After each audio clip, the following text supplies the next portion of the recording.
Good morning, Off the Bench Sports family. Welcome to the show live, where we talk to high school basketball coaches and players. Just trying to give you a little insight on who they are, where they're going, and what's happening with them. Joining us today, welcome back to high school basketball. She took a little time off from high school basketball to go be a college coach. And now she's back like she never left. Please welcome, joining us is Mrs. Patrece S. Carter. Good morning. Good Thanks for having morning. me. No doubt, no doubt. Thank you for taking a moment out of your busy new schedule. You're now the new girls head coach at North DeSoto High. And I learned something really interesting about you getting the job at North DeSoto High. I only thought it was one mascot of Griffins in the state, and I come to find out that there's two. The North Yes, DeSoto Griffins and the Dutchtown Griffins. Griffins. For all of you that don't know what a griffin is, it is a mystic bird. Mean looking thing too. Yes, dark black. Jet. Uh-huh. Oh, can I say jet black? I don't want to offend any of us that's like me. That's jet black. I'm putting myself in that category, but the griffin is a jet black bird. So, like she said, it's pretty scary looking gothic thing. But I guess people are scared when they see one. I've never seen one. Oh, if they're not, they will be. Yeah, coming soon to a gym near you, North DeSoto Lady Griffins basketball. What's No up? doubt. Welcome. No doubt. Good morning. Good morning. Thank you so much for having me. Thank you for the warm introduction back into the high school ranks. I am definitely looking forward to it. It's something that I've been thinking about for a little while, and when the opportunity presented itself, I jumped all over it. Kind of back home, being back in North Louisiana. You go from North Louisiana to Central Louisiana. Mhm. Now back in Northwest Louisiana. Um, how has the new transition been coming back to North Louisiana? Oh, it's just like riding a bike. I grew up in Winfield, the Central Louisiana area, so I'm very familiar with North Louisiana, Shreveport, Monroe, Ruston, and Shout so out, shout out my home city, Monroe. yeah. So when I took the head coaching job at Louisiana College, because that's where I went to school as well, it was culture wise, I knew all about it. Taking the job in South Louisiana, however, did open my eyes to what everyone's always saying that North and South Louisiana are they're different. The Right. cultures are a little different. The expectations are different. But I loved living in South Louisiana. Lake Charles was really good to me. I got to know a lot of those towns that we see and we hear, but we don't know exactly where they are. Because my first Right. year recruiting was fun of me learning where all these cities and these high schools were. So now moving back to North Louisiana, I think I can bring a unique perspective. Not a lot of usually with high school ball, there's not a lot of mix. North Louisiana schools play North Louisiana schools, South Louisiana Right. schools play South Louisiana. And I think just with the relationships that I've made with those South Louisiana coaches, I think we can kind of start mixing it up a little bit and seeing some big time games going on during the season rather than waiting just until the championship games, when they meet. Right. Well, I've been told that that's one of the things that Off the Bench Sports has done, and that was bring the North and South and Central and East and West together. Mhm. A lot, like you said, a lot of times schools only got to see the maybe the McMains or Carvers or Huntingtons or the Washitas or Dale Highs. Only Right. they only found out about how good they maybe were when you The got state the tournament second, started. third round of playoffs. Right. But up until then, it was like, well, damn, how do we get this film? And Right. people literally on the phone 3 4 hours, trying to get information on their other opponents where, Right. you know, we broadcast over the entire state and people get to see teams that they've never seen before because we go Right. everywhere. We Right. don't care if you are a winning program or if you win 3 games a year, everybody deserves exposure and that's where we're at. So Right. Right. Which is, it's funny because that's one of the things I did notice about your program, about your networking. Seeing those Shreveport schools and people are like, oh, what about? I'm like, I've been knowing about them. Y'all didn't know about them? They've been about that. So they would make jokes about me being from North Louisiana, but I think the people that were in my circle or were able to come in contact with me. I think I was able to talk up North Louisiana enough that there's some interest. There's definitely some interest in, for lack of a better word, integrating, during the season where more North and South Louisiana teams are playing each other and meeting up before, playoff time. I think another thing that kind of not a really, well, maybe a really great wrinkle is a lot of schools can't afford to travel from North Louisiana to South Louisiana during the summer in a, Mm-hmm. in a small time frame where a game is 40 minutes maybe sometimes. Mm-hmm. Mm-hmm.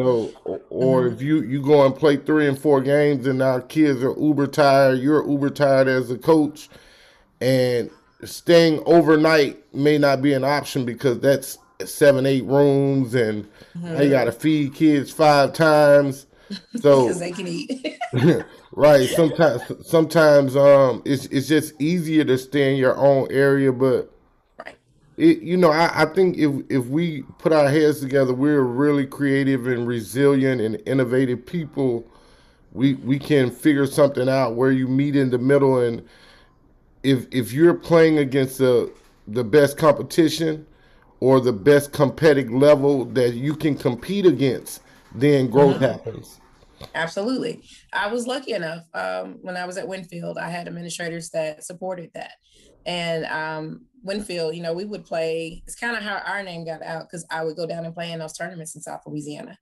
I'll never forget going to I think it was Rumble on the Bluff at Sam Houston that they used to have, and ESPN Hoop Girls was there. I mean, it was a big thing. And up until that point, the first question was like, why are we going to play in the South? And I was like, why not? You know, and so administration allowed me to do that. Me knowing that that's what I wanted to do, I fundraised during the summer specifically for that. Cause like you said, you got hotel rooms, you got to feed them, there's a lot that goes into that.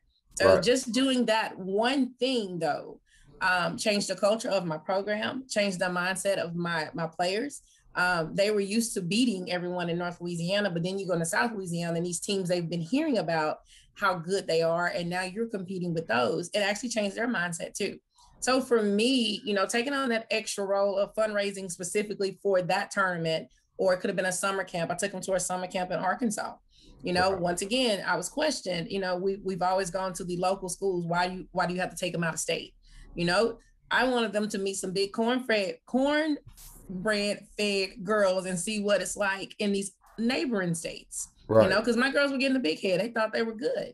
So I had to take, do whatever I got to do. I think that's kind of what set these kids up, not even for success on the court, but now they weren't afraid to branch out. Some went to school out of state. Some, went into careers that they didn't think they could do because that wasn't normal. It gave them a little confidence, on the court, yes, but off the court. Now it's like, okay, it's okay to step out and do things that people hadn't done before because a lot of times it works in your favor. Right. So I just think having those conversations with coaches, planning those things well in advance where there's a chance where, hey, just do a little extra fundraiser specifically for that. And we can work something like that out. I think if more people will take on that mindset, they will see a change in their culture and just the way their kids think. And also just, being able to say I competed with the best. Right. How was your first summer back in high school basketball, and what adjustments have you had to make being back in the first couple of months? Right. So you're really unique situation at North DeSoto. I'm literally going to be rebuilding that program from the ground up. The coach right before me did a great job in establishing a culture of hard work. But the kids still aren't used to winning yet. And so one of the things, just not moving back into the high school ranks, but coming back into a program that hasn't seen a lot of wins, it starts with the culture, and it starts with letting them get to know me getting to know them, because with high school students, if they don't think you care about them, they don't care what your credentials are, they're not going to listen to you. So that's been a shift. I've been lucky enough to understand that from the beginning. So a lot of the time I've spent has really just been team bonding. Of course, we're working on a lot of skill work. But one of the questions when I interview for the job is, going to the college range, coming back, what are some things you're going to do different now that, you didn't do? And for me, it's a lot of individual and skill work. I was in Winfield. I had kids that were already talented. I had a good junior high program, so they came to me with a lot. Right. That's not normal. That's what I'm finding and talking with other high school coaches. That development usually doesn't happen. So the development side of things, I think I'm taking more time, because we didn't play summer league. We spent all our time doing development work in our own gym. So that was a different thing. Whereas, you playing, some teams are playing 20 to 30 games. I had to step back in and just really rebuild from the beginning and start developing these kids, because ultimately, everybody gets one or two, but you got to have a team, if you're talking about a championship mindset. Right. So that's one major difference. Let's see. Stepping back into high school, though, I've always still maintained my relationships with all the high school coaches that I knew before I went into the college ranks. So I'm still kind of up to speed on what's going on, what's new. I know the shot clock we just talked about. I got a message about that. They're trying to implement the shot clock because it's going to be mandatory in the next 2 or 3 years. So I think I got an advantage on people there because I'm used to working with a shot clock. So that's kind of how I run my system anyway. But I miss high school ball. I miss dealing with this age group of young people. I miss just the, what's the word? I guess it's intense, but it's not as intense as on that D1 level or even on that D3 level. It's really all about wins and losses. Yes, I'm a winner. I'm a sore loser. I don't portray it, but I do. I kick and scream when I go home. But on this level, it's more about development of these of the young people rather than, wins and losses. Yes, we want those, but we're really winners when these kids go to college, or when they're successful, whatever they do after they graduate. Being that you have been at the college level multiple years, multiple levels of college basketball, how does that hurt you because it's I guess a learning gap, at the college level, no kids slip through the cracks, or make the team that have a limited skill set level. Right. On the college level, everybody has a skill set. Or they have a specific skill that they do really well. At the high school level, you may have, some kids that are at skill level 0. Right. How does that hinder you? If I wasn't so patient, I probably couldn't do it. I have a lot of patience just because I'm a development type coach. I will say one of the things that's going to take me getting used to is the schedule. On the college level, you kind of set your own schedule. You come into the office, you set your times, your meetings, whatever meeting with your kids. High school, you're there at 7:10, you got classes to teach, you see your girls when you see your girls, and you may not see them anymore. Where I can just, call my kids up and say, hey, let's meet at 4:00, let's go to lunch and whatever. You can't do that on a high school club. You can't just call your kids up, and they're young, they're teenagers. They have responsibilities. Sometimes the parents are working and they can't get them where they need to be from point A to point B. So that's definitely an adjustment because, I'm like, okay, well, I want to set practice times around my schedule and I can't. Now I have to set things around their schedule. They're not on their own with their own vehicles, able to move around as we see fit. So that's definitely something that I'm getting used to all over again. But with the skill levels, like if I didn't have an insane amount of patience, it probably would be difficult for me at this point. Because like you said, on the college level, Everyone can play. Everyone has some type of skill set or they wouldn't be there. Right. High school, you get what you get and you just got to work with it. But that's the fun in it for me. It's the challenge of taking that kid at a level 0 skill level and seeing what I can do in a year's time, seeing what I can do in 2 years' time. So, I'm a championship mindset type coach. I preach it all the time. And I'm not coming off the DESOTO just for us to be better. I'm coming off the DESOTO to see if I can take this team that won 4 games last year and we win a championship in the next 6 to 7 years. That's the challenge for me. I realize how much work that's going to take, but I've been lucky. These girls want it. They want it. I don't have to beg them to come to practice. I don't have to beg them to come to work out. I don't have to call to see where they at, what they're doing. They communicate with me. And so I just think throughout my entire career, I've just been blessed. I have been absolutely blessed with some of the best situations you can walk into, from the very first job I had into this job. I've just been really blessed with kids that want to, with people that support what my vision is. And so for me personally, it's not a real big hindrance, but just say that coach that's all about, I want to be at college level and they're going back to high school, that would be a struggle. I could definitely see where it would really be a struggle. I like coaches like you who make the interviewing process really easy. You kind of partly answered some of my next question in saying that you don't have to drag the girls in the gym kicking and screaming. Right. But what else have you learned about your team in this short process of time? That ultimately for really great high school programs, it starts in the elementary school. That it's difficult to take on kids who've never picked up a ball until their 7th or 8th grade year and think that they're going to come to the high school level and you're going to be successful against teams that's what they do year round. Um, that's a big thing, especially what made North DeSoto enticing to me is because of the close proximity the campus is. All the schools are right there together.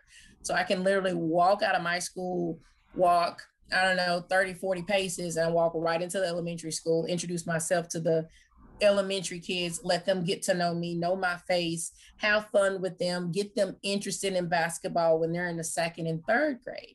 I just had a real successful little kids camp. It's kindergarten through 3rd grade. And I'm getting emails and text messages. One parent told me my child has never picked up a ball and that's all he wants to do now. And I'm like, that's the point. Those little kid camps is to get them interested and to fall in love with the game the way that we did and Right. make them want to go to the park, make them want, beg their parents for a goal for Christmas, so changing that culture and changing the way that things are happening. That's the biggest thing, is just to have a successful high school program, you've got to be involved on the elementary, the intermediate, and the middle school level. I wasn't involved in Winfield. Like I said, they had junior high coaches that were really involved and they did these things. So now I'm seeing, especially speaking with other coaches, that's not the norm. Like I said, I was blessed. I was blessed to just have kids that just got it and they went with me. But at this point, to build this program the way that I want to build it, the way that administrators want to build it, I've got to be in those elementary PE classes. I've got to be in those middle school practices. I've got to work those girls out the same way I work my high school girls out. And to have a truly good program, you've got to start with the lower level. Right, right. I agree with that wholeheartedly. I've been saying for a few years now that a high school team is only as good as the freshman and JV coaches that they have on staff that's getting kids up on skill development or ball handling or shooting. Like that's just part of the process that helps make everything beautiful when you have all these little pieces to the puzzle that's called the game of basketball. And it has no justice to running a play if you can't step into a pass and catch it and jump stop Right. to establish a pivot, or if you don't Absolutely. understand what spacing needs to happen in the transition game. Right. Absolutely. You're You right. know, So I took some time teaching team concepts just so the kids would have some type of competition. We went and scrimmaged to another high school. But no, I 100% wholeheartedly agree with you. Like I told them, what good is it for me to teach you a play if you can't make a layup? You know, you're struggling, with, the left foot, right foot, and doing the layup correctly. So I had one ask me, she's like, Coach, what difference does it make? I said, how many layups did you just blow in practice? That's the difference that it makes. You're on the wrong foot, you're going across your body, it makes it a little more difficult. Yeah, you might make 1 or 2, but you're going to miss more than you make. right, And those kids, they're absorbing that. Like no one's ever just explained that to them, that people are telling them, do it this way, but they don't explain to them why that's the best way to do it. And so I'm a teacher by nature. I'm actually a teacher first. I love teaching, love being in the classroom. So it's natural for me to break those things down for them. So I told them, I said, y'all, I'm gonna talk a lot at the beginning. I'm gonna do a lot of explaining. I'm gonna, because ultimately once you get it, because you have to raise your basketball IQ. So there's only one way, a couple ways you do that. You have to watch ball, you have to play ball, and you got to talk ball. So that's what we spending a lot of time doing. Hey, I swear you're making this just exactly too easy. I'm just let you keep going. I love it. I haven't had to ask very many questions at all. You're giving it 1,000%, and that just, Okay. man, I really feel honored that in this process, man. Interviewing sometimes can be hard because most time people in this interview process, they're reserved because Yeah. they don't know what the process is going to be like, or a lot of times, and I've been told this a lot, like high school coaches don't trust media because they always think that we have a ulterior motive, and that Oh, it's gonna result in something bad. But all I care about is helping kids right. and, Well, and, of course, and making you look good.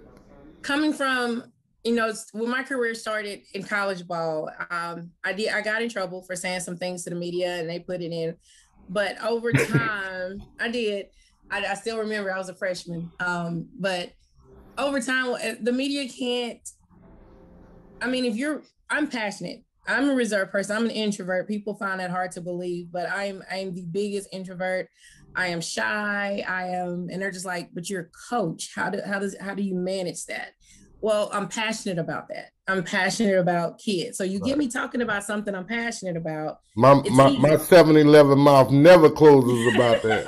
Not about ball, Nah, you get me I talking could about talk that. sports all day and night, Yeah. and, So yeah. and So for me, it's sports and kids. Like if we're talking about young people, yeah, okay, let's talk about what we can do for these young people. And so all I can do is be open and honest, and whatever comes from that, you just deal with it.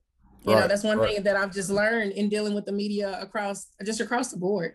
If you're open and honest about whatever's going on, and when you try to be reserved, when you try to, watch what you're saying and how you're saying it, that's usually when you step your foot in it, because now right. they're like, okay, well, what are you not saying? No, I'm just open and honest about what I got going on. And whatever happens, whether it's good, bad, happy or sad, I just deal with it. Excuse me. Being a North Louisiana girl, who were some of the coaches in your area back when you were in high school that were really really good, that helped you Mm-hmm. gain a Oh, true love wow. and passion? When I coached high school, or when I No, was when you were in high back, school? yeah, when you were back a young girl in high school, like Ooh. that was Herschel West. Okay. He's a Rayville, Louisiana guy, born and raised. Yeah. Played in the NBA, came back, coached high school. Like Did he his was thing. that guy. Yeah. Like everything you heard about Coach West was, shit, you don't want none of him. And he was Right. like, he was in his, late 30s, like, and Yeah. he was a scorer. Yeah. So like, The I crazy have part, I have people that I've looked at over the years that I was like, yeah, I was really intrigued by this Mhm. person or this person, and so Yeah. who's that for you? Okay, so you're not gonna believe me. Coaching is not what I was going to do when I was coming up in school. Basketball was just something I did. I did it for fun. I love playing. That's how me and my girls got out the house. You know, anytime I told my mom I was going to play ball, there was no question asked. You can leave. You know, I coaching was not what I was going to do. Teaching was not what I was going to do. I was going to be a doctor. I went to school. My undergrad degree is I'm a pre-med major, and got, I just decided I didn't want to do that. And it's like, okay, well, what else am I going to do? I was sick of ball. So when I was coming up playing, it was really just all about me. Like, as far as, am I having fun? If I was having fun, I stuck with it. So I didn't really pay attention to the coaches, which is crazy because that it seems like this is what I was destined to do. But I didn't pay any attention to any of the coaches other than, and you know what? I take that back. Negative Central High School, Emma Bozeman, when I was playing, because she was coaching when I was playing, and then I had to coach against her as well. And Coach Bozeman she was that lady. Like, she didn't take any crap off her kids. She was a winner. Her kids got to college. Like, she was that coach. Let me think about it. I remember Miss Bozeman, Coach Bozeman. Who else? Because we had Negative Central, Jonesboro High. I'm trying to remember who's coaches during that time. I guess she would be the only one because she's the only one that I can even remember. But I didn't look at them as, okay, that's something I want to do. That's something I want to be. I was just trying to figure out, how can I beat your team? That's all I was worried about. How can I get under her skin and beat her team? I really didn't get into the coaching until about 3 years after I graduated. And I just kind of started to miss the game. So I started coaching a 5th grade boys team. Had so much fun with it. I was like, okay, this is kind of fun. Let's try, So I developed an intramural type program with the intermediate school that I was teaching at in Dallas. That was fun, And so then when the Winfield job, my head coach called and was like, he was getting ready to retire. Was I interested in coming in and possibly taking over the program? Sure. Had no idea what I was doing. Had no idea that was something that was going to blow up into something that it did. It was just, that sounds like fun. I think I can do it. Let's give it a try. And I loved it. And that's just kind of where my passion has grown from that point. It's just been, man, I can really change her mind. I can get her into this school, or I can talk to this guy and get him out of the streets just because of what I said to him. And I started realizing that me being a role model, my words have power with these young people. And Right. then I just realized, okay, well, let's use it. Let's see how many of these people, these young people, I can make them into success stories. First, coming out of Winfield, which is kind of a low income city. How many of these kids can I get out of Winfield and then come back and pour into it? So that kind of became, my goal. And everywhere I've gone, I hadn't gone with the thought of, I want to move up. When I went back home, I had planned on living in Winfield the rest of my life. I was going to be that coach that retired from Winfield. And then the Louisiana college job opened up, and it's like, okay, that's college. That's a step up. Let me see if I can do it. So when I went into the Louisiana college job, I was like, oh, I'm going to be here. This is my alma mater. I'm going to be here. This is good for me. And then this D1 job, McNeese, opens up, and I'm like, ooh, that's Division I. I wonder if I can do that. So when I took that, so that's the thing. I wasn't taking these jobs going up, trying to move up the ladder. I only took the jobs that fell in my lap, and it was like, this is a great opportunity. I need to see if I can do this. It's a challenge, And so now here I am, being able to sit here and say, okay, what do I want to do? I've done all these levels. Now, where's my passion? And I chose to go back to high school. Right. And so some advice I've given some coaches, because they was like, I'm at a high school. One guy random guy I met at the eye doctor's appointment. And I must have had a shirt on or something. He was asking questions. He was like, I'm at this high school. I have a really good setup. I get paid well. The administration backs me, but I'm trying to think if I want to make that leap. I said, well, ask yourself this. Is your passion coaching, or is your passion young people? If your passion is coaching, you've got to make the leap. If your passion is coaching, you want to see how high you can get. You want to get to the highest level. You want to try to get to that D1 level and see if you can be successful there. But if your passion is young people, don't give up a good thing just chasing something else, because and that's what it was for me. Mine is young people. So it's not about the pay. It's It's not about any accolades or any fame that I can get from it. It's really truly about helping the young people. So it wasn't a big deal for me to go from being a D1 assistant coach to being a high school coach. I chose that. This is where I wanted to be, but I had to do all of those other things to get in this position. Right, right. Definitely understandable. The game of basketball, um,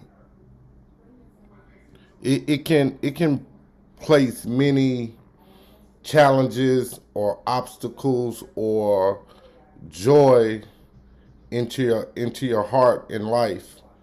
Mm-hmm. How do you take all of those different occurrences and all at the same time put them into the hearts and minds of kids at North DeSoto, who obviously have been lacking some leadership, love, and all the little intricacies that make basketball fun. Right. Right. How do you take those things and impart them into your young team?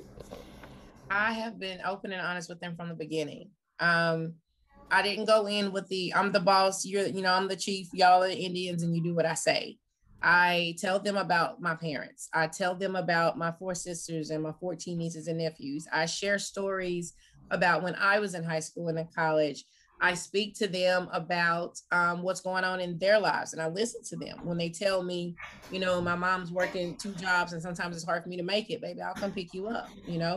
I listen to them when they're telling me about whatever happened last year and I got into it with this girl, and I talk to them about why that's right, why that's wrong.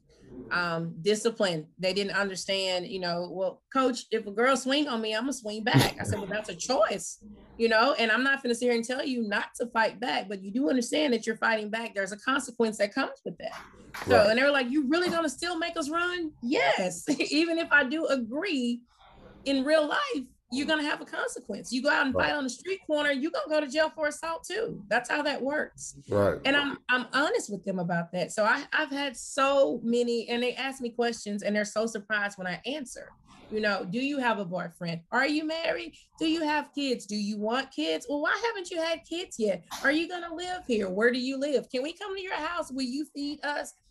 I answer those questions as honestly and open as I can, and that's what they haven't been having for different reasons. If they have a male coach, male coaches have to be very careful about what they share and how they interact with female, with Right. young players. So just for different reasons, like you said, high school coach, they've been reserved with them. They feel like, and I have a boundary. We had to talk about boundaries last week.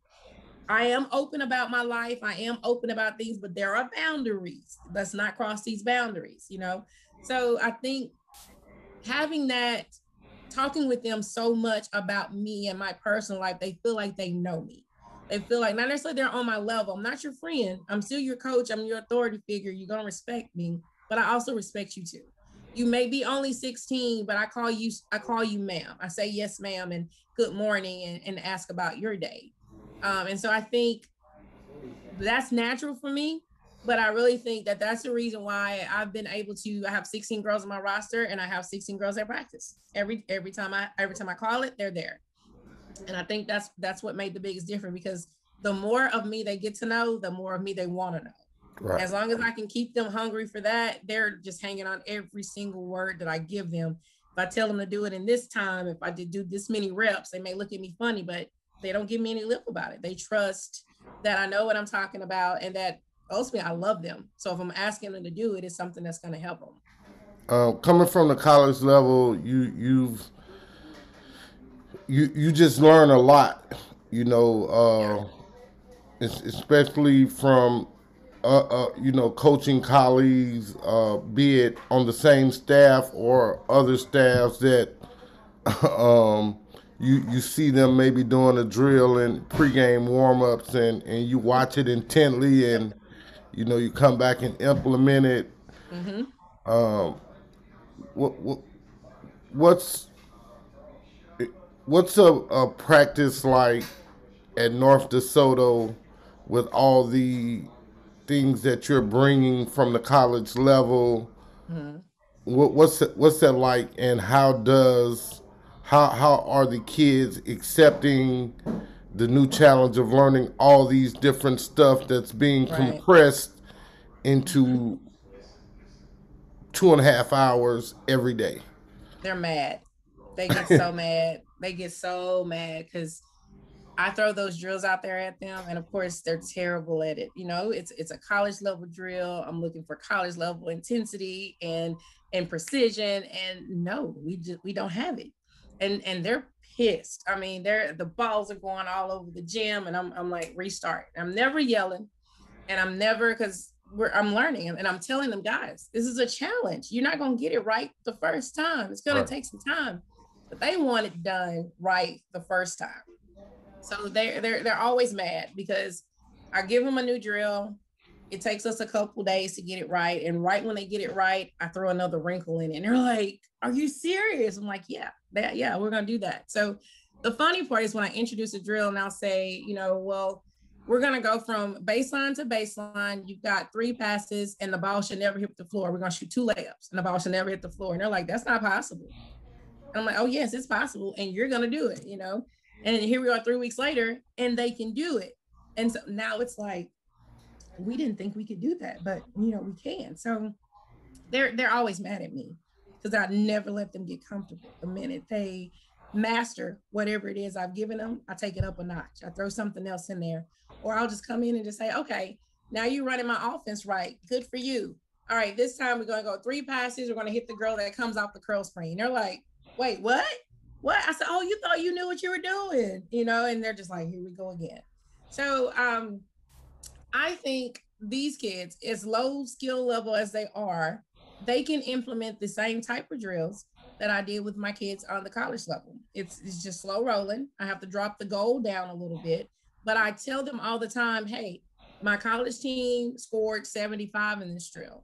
I want you to score 40." And so they're in their mind, they're thinking 75. I'm like, "But you can get to that point. You can do these things."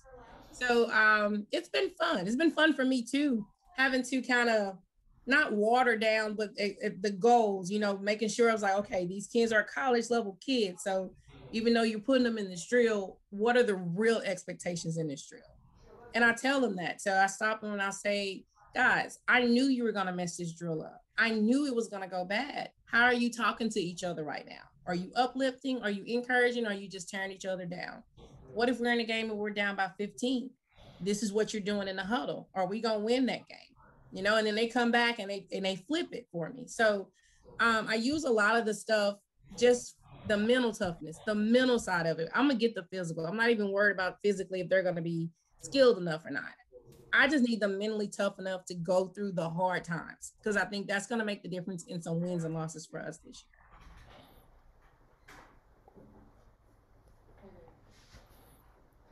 Let's talk real quick about the places that you guys will be playing this upcoming fall. Excuse me. And how much input getting there, getting the job so late in the spring. year. Right. How much input have you had to put into the schedule, and if you're just letting it go as it is, or if you've made some wrinkles to make it kind of feel sort of like your own? No, I let it go. It was done. By the time I got there, it was already done. It's not a bad, it's actually a pretty good schedule. Some of the teams that the kids have played last year, and I think it's important for them to play those teams so that they can see themselves improve. This is a team that beat you last year, or this is a team that beat you by 60 last year. Let's set some goals for this year. When you go back in that gym, what do you want to, what changes do you want to see? So ultimately, I was okay with the schedule because, like I said, I think it's important for them to see their own improvement from one year to the next. I hadn't thrown any wrinkles in there because, like I said, I'm back in the north. It's been 7 years since I've been up here this way, so I don't want to change too much too quick. I need to get the kind of lay of the land and see how things are going. So we're gonna stick with what we got. I didn't have a whole lot of say so in it, but that's not upsetting to me at all. When I look at the schedule, it's pretty much the caliber of teams that we need to be playing right now. Once the kids, it's funny because we were looking at t-shirt slogans, and as we're looking at the slogans, I'm letting them look at it and I was like, "Yeah, we can't do that one yet. We're not that good." we can't do that one yet. I said, now in a year or two, we can use that slogan, but our slogan is got to be who we are. And right now we're not queen of the courts. And they're just like, come on, coach. I was like, I'm going to be real with you. I'm going to always be real with you. So they're understanding where we're coming from and where we're going. And I think the schedule that was set reflects that. It would give them a good indication of, okay, this is what we did last year. This is what we accomplished this year. Now let's set new goals, for the following years and years after that. So can we expect to see shirts that say "We are the North"? Eventually. Now, eventually, we got to get a little more dominance going on in the North before we can proclaim that. Because I'm one of those people, I ain't gonna say it unless I know for a fact I can back it up. Right, so, right. Eventually, yeah, that We Are the North, it will be coming.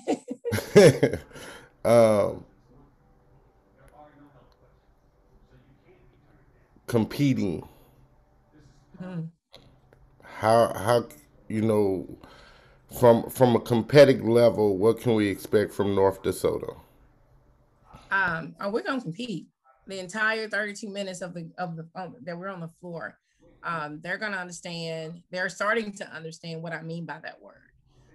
We're gonna be fun to watch because we're gonna be high energy. We're going to because it's gonna be a lot of talking. It's gonna be a lot of yelling. It's gonna be a lot of communication going on. So we're gonna compete. I think every game that we go into, we're gonna go in with a mindset of we have a chance to win this game, and we're gonna compete to do just that. Our conference, our district has been pretty tough the last couple of years. I don't see that changing over the next couple of years. So one of the main goals is, of course, is to win more district games. Eventually getting to the point where we want to compete for a district championship. So the girls I have, unfortunately, I have a couple of seniors that I only have 1 year with, but for the most part, most of my main kids are sophomores and juniors. So I'll have them for 1, 2, some of them 3 years. And within that 3-year span, I want them to know what that type of success looks like, what it looks like, what it feels like, and what they had to do to get to that point. So you come in the gym and North DeSoto's there, it's going to be fun. The kids are going to compete the entire time, and it's going to be high energy. We're going to play some defense. Because I say, listen, we can't all be, we're not going to be an offensive juggernaut overnight. You can't go from scoring 20 to 30 points a game to scoring 70 or 80 in a year, but we can play some defense. If we can hold some teams, we give ourselves chances to win. So you'll see some defensive pressure for sure coming out of my team. What does a Patrece S Carter motivational speech sound like? Halftime, you're down 12. You're playing Huntington Lady Raiders, Coach Brian Shine, who's been one of the best coaches in the Shreveport area, or you're playing Miss Williams at Parkway, and she's the one of the only ESPN 100 rated girls, rightly so, in the state. Let's hear your motivation speech at halftime. Okay, so if we're playing either one of those teams and we're only down by 12, the game plan is working. Stick to the game plan, because you can't lose the sucker in the third quarter. Wear them down. Stick to what we've talked about we're doing. If it's defense, whatever we're doing defensively on their high octane offensive players, whatever we're not doing, let's get back to what we were doing. So because at some point we're in this game, we're making shots. Maybe shot selection probably is going to be a problem for us because they take bad shots all the time. So I'm probably going to remind them. But I'm also going to remind them of all the good they've done. Hey, this is what we've managed to do. She's averaging 25 points a game, and right now she's only got 10. You're keeping her below her average. Let's keep that going. We've got one of the best post players there in foul trouble. So we're going to go right at her and try to get a quick foul in the third quarter, get her out. And once these high octane kids go off the floor because they're going to need a break, take advantage of that. So I'm just really laying out all the good, giving them some encouragement, and then pointing out what small adjustments we had to make, and then try to figure out what adjustments they're going to try to make and have the kids prepared for that. A lot of yelling, a lot of screaming at the end. I just talk at first, and then I just kind of get them pumped up before they walk out the locker room. I ain't gonna bother. I ain't gonna mess with you like that. I ain't gonna mess with you like Oh that. gosh, I ain't gonna I'm mess with serious. you like that. Talk to your peers right now. What can they Mhm. expect from Patrece S. Carter? Um, I want to be a resource to my peers as well. It's one of the reasons why I have a couple of young coaches that I mentor already. And even for the older coaches, you know, you might get that kid that you just don't know what to do with, whether it's a kid with a bad attitude or a kid that's so high octane, you don't know what kind of offenses you need to run to get her more touches and more looks, or developmental drills. You know, I've offered some coaches to come in and work their kids out, you know, because I'm working my kids out. I have time in my schedule now. I'll go into other gyms and work those kids out too. So speaking with my peers, I'm a resource. You know, ultimately, I just want all of us to win. Now I want to beat you on game night, but other than that, I'm a resource. Whether it's knowing the rules, you know, or what can you expect from a recruiting visit, or how do you get this kid that's your best player but also the worst attitude? What do you do with them? I'm a resource. I want to be a resource to any and every coach, old, young, new, veteran, that I can be. Whatever I can give, I'm gonna give. Um, Wait a minute. I gotta look this up real quick. Oh gosh, Gotta look this up real I quick haven't Googled myself in a while and make sure because ain't nothing new popped up. I'm slow. You got 3 minutes. Okay. 3 minutes. Talk about P.S. Carter basketball. PS Carter basketball is a dream that I've had for a long time. It's an organization, of course, it's centered around basketball, but it's not going to be just about basketball. I want to prepare young people for whatever the next stage is in their life, whether that's middle school to high school or post grad plans. I want to be able to help kids raise their ACT scores. I want to be able to let those parents know what to expect on those recruiting visits and what kind of questions to ask if you got that high caliber kid. I want to be able to help coaches put together a coaching clinic and saying, you know, when I was a high school coach, these are things I wish that I knew. I want to be able to give that information back to the basketball world. I want to help grow Louisiana as a basketball state in girls basketball. I want these kids to have opportunities. If they want to play in Louisiana, they can. If they want to go outside of Louisiana, they can. I want them to have options. Ultimately, PS Carter basketball is going to be a resource for whatever you may need, as far as if I don't have it, I can get it. I've been able to make relationships with people all over the country.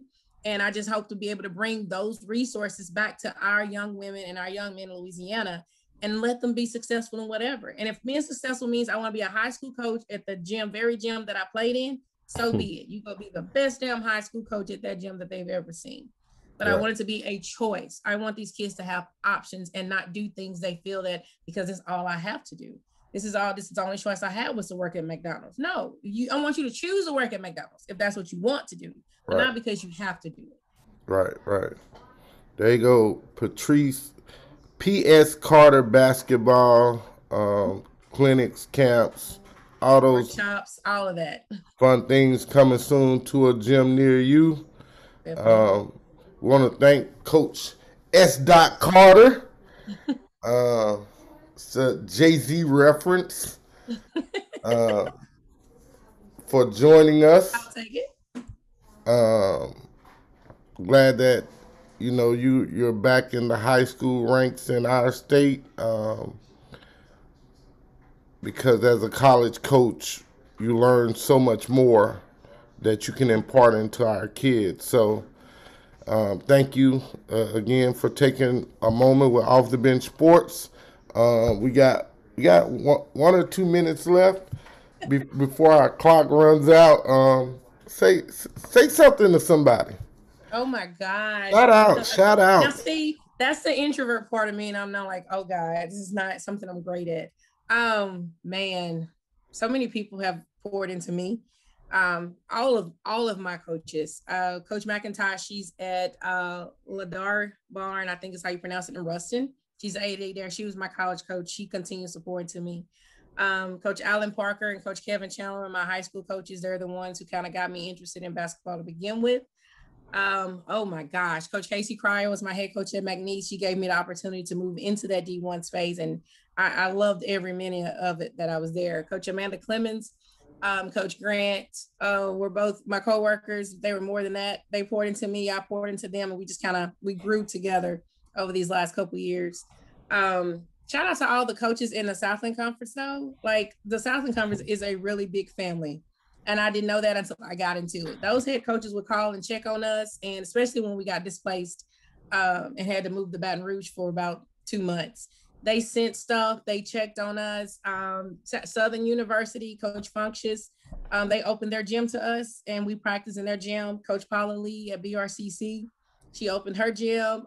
Madison Prep coach, Coach Hayes, like they gave us whatever it was we needed to have a successful season. And I would absolutely never forget that, the love that they showed us during that time. Mom and Dad, hi. They're so proud of their baby. They're glad to have me back in the North though. So my family is really excited to be able to come to the games and I can visit and play with all these nieces and nephews that I have. So right. If I forgot anybody, y'all charge it to my head, not my heart, because I've just had so many people pour into me. I just really been blessed. Get your feelings off your sleeve. Please do. Wipe that smut off your shoulder. That ain't what Jay-Z said. My bad. That's not what he said. That's not what Jay-Z said. So S. Carter, you're now the new Jay-Z of the North. I'll take it. Looking for some great things from you. Shout out to North DeSoto High Athletics. Shout out to all my people in the Shreveport area. Y'all know I love you guys. Oh, two of the biggest people in my life. I forgot Coach Dunn, who's the AD at North DeSoto, who was also my AD at Louisiana College, and Coach Rainey Mason, who was at Evangel. Both were at Evangel some years ago. He was my Karen AD. They both continue to pour in me too. Both really great men of God that really sees about me. So I would be remiss not to mention them too. Right. Shout out to you guys. Man, I did not know we were gonna exhaust all of this time. Yeah, I can talk when it's something I want to talk about. Yeah, like man, and I'm again. Everybody knows I'm 7'11". My mouth never closes. Like I talk in my sleep, I think. Or maybe that's snoring in my sleep, but. Either way, I love it, man. I absolutely love it. Thank you. Remember, get off the bench, get into the game. Have a good one.